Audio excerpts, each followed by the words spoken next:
সালাতে দোয়া কবুল হয়। সালাতে দোয়া কবুলের 3 জায়গা। একটা হচ্ছে তাকবীরে তাহরিমার পরে আমরা সানা পড়ি না, আমরা তো একটা পড়ি।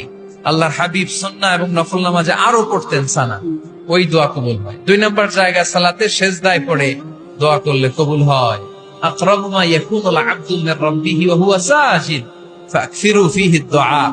বান্দা যখন সেজদায় লুটিয়ে পড়ে, বান্দা আল্লাহর সবচেয়ে কাছে চলে যায়। কিন্তু বিশ্বনবী বলে সেজদাটা তোমার রবের কুদরতি পায়ের উপরে পড়েছে, সেজদায় পড়ে দোয়া করো।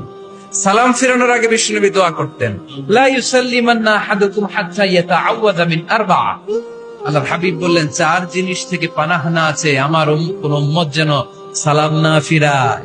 তারা যেন পড়ে আল্লাহুম্মা ইন্নী আউযু বিকা মিন আযাবিল কবর, আউযু বিকা মিন আযাবি জাহান্নাম, আউযু বিকা মিন ফিতনাতিল মাহইয়া ওয়াল মামাত, আউযু বিকা মিন ফিতনাতিল মাসিহিদ দাজ্জাল।